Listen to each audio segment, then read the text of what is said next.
കർത്താവിൻ്റെ ഉന്നതമായ നാമത്തിന് സ്വസ്ഥം ചെയ്യുന്നു. കർത്താവിൻ്റെ വിശുദ്ധ പൗരോഹിത്യത്തെ മഹത്വപ്പെടുത്തണമേ. കർത്താവ് സഭയിലുള്ള സാന്നിധ്യം പ്രകടമാക്കണമേ.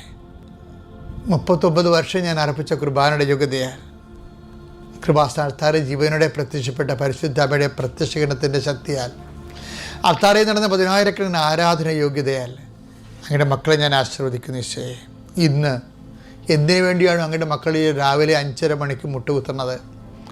ഇന്ന് എപ്പോഴായാലും ഈ മൊബൈൽ ഓപ്പൺ ചെയ്തുകൊണ്ട് ഈ പ്രാർത്ഥനയിൽ ആരെപ്പോൾ പങ്കെടുത്താലും അവരെന്തിനു വേണ്ടിയാണോ ആ പ്രാർത്ഥന പങ്കെടുക്കുന്നത്, ആ വിഷയത്തെ കർത്താവെ എൻ്റെ ഇന്ന് ഞാൻ അർപ്പിച്ച കുർബാനയുടെ യോഗ്യതയാൽ അവരത് കാഴ്ചവെക്കുന്ന കർത്താവ് ഇന്ന് ഈ പ്രാർത്ഥനയുടെ ഫലമായി പ്രാർത്ഥന നിയോഗം വച്ചിരിക്കുന്ന മക്കൾ, ആ നിയോഗം വച്ചിരിക്കുന്ന വിഷയത്തിൻ്റെ മേലെ ദൈവിക തീരുമാനം ഇന്ന് തന്നെ ഉണ്ടാക്കുന്ന അടയാളം കർത്താവെ അങ്ങയുടെ മക്കൾക്ക് കാണിച്ചു കൊടുക്കണം. പ്രാർത്ഥിക്കുന്ന ഈശോയെ, ഒത്തിരിയേറെ കൊതിയോടെയും ആർത്തിയോടെയും ആശങ്കയോടെയും കർത്താവെ ഇന്ന് നിയോഗ പ്രാർത്ഥന സമയത്ത് നിയോഗം വെച്ചവരുണ്ട് ഈശോയെ. അതിൻ്റെ ഒറ്റ നിയോഗം വരും കർത്താവെ തള്ളിക്കളയരുത്.